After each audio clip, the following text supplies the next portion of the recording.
Advocate P V Vijayamma, നമ്മൾ ഇവിടെ ഉയരുന്ന ഒരു സംശയം എന്നത് തീർച്ചയായും 5 വർഷക്കാലമായി ഈ പെൺകുട്ടി ഇത്രമേൽ വലിയ പീഡനങ്ങൾ നേരിടേണ്ടി വരുന്നു.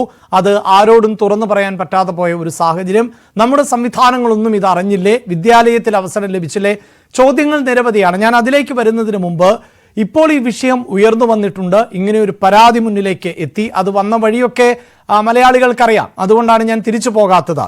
നിലവിൽ ഈ സൂചിപ്പിക്കുന്നത് പോലെ ഒട്ടനവധിയായ ഉദാഹരണങ്ങൾ ഇതിനു മുമ്പും നിയമത്തിൻ്റെ പഴുതിലൂടെ രക്ഷപ്പെടുന്ന നിരവധിയായ ആളുകളെ നമ്മൾ കണ്ടിട്ടുള്ളതാണ്. പക്ഷേ ഇതിപ്പോൾ നോക്കൂ, ഈ പ്രതിപട്ടിക എന്നത് അത്രമേൽ വലുതാണ്, അതിലേറെ കോംപ്ലിക്കേറ്റഡുമാണ്. ആ പ്രതിപട്ടിക പരിശോധിച്ചാൽ അതിൽ പ്രായപൂർത്തിയാകാത്തവരുണ്ട്, നാട്ടുകാർ ഉണ്ട്, കുടുംബത്തിൽ നിന്നുള്ള അച്ഛൻ്റെ സുഹൃത്തുക്കൾ അടക്കം ഉള്ളവർ ഉണ്ട്, പരിശീലകർ ഉണ്ട്. അങ്ങനെ പട്ടിക വളരെ കോംപ്ലിക്കേറ്റഡ് ആണ്. എന്നിരുന്നാൽ പോലും അവരെ വേഗത്തിൽ അറസ്റ്റ് ചെയ്യുന്നതിന്, മറ്റുള്ളവരെ പിടികൂടുന്നതിനുള്ള ഒരു ആർജവവും വേഗതയും നമ്മുടെ സംവിധാനങ്ങൾക്കുണ്ട് എന്ന് തോന്നുന്നുണ്ടോ?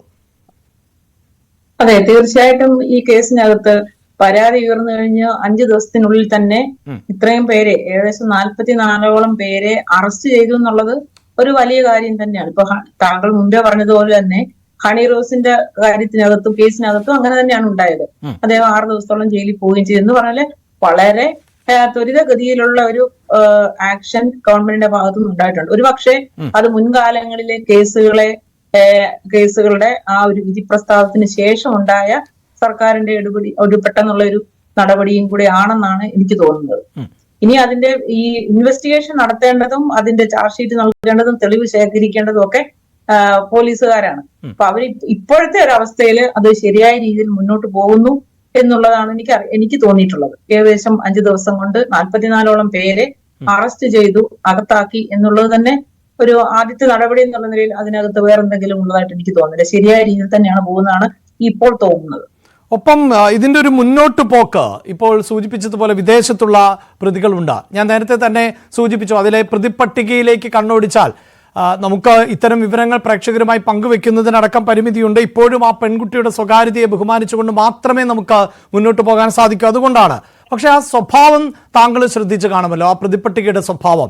ഇത് മുന്നോട്ട് പോകുമ്പോൾ ഇനി പോലീസിനെയും അല്ലെങ്കിൽ നമ്മുടെ നിയമ സംവിധാനത്തെയും ഒക്കെ സംബന്ധിച്ചിടത്തോളം വെല്ലുവിളികൾ ഉണ്ടാക്കുവാനുള്ള സാധ്യത തള്ളിക്കളയുന്നുണ്ടോ താങ്കൾ?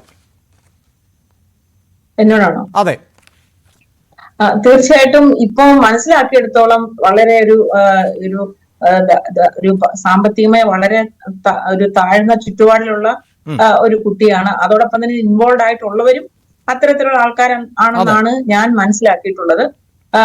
പിന്നെ കുറെ സാമൂഹ്യ വിരുദ്ധന്മാരും ഒക്കെ തന്നെ ഇപ്പൊ കഞ്ചാവ് കേസിലെ കഞ്ചാവ് ഉപയോഗത്തിലുള്ളവരും, അതുപോലെ മോഷണ കേസിലെ പ്രതികളും, അതുപോലെ പ്രതികൾ ഉൾപ്പെടെയുണ്ട്.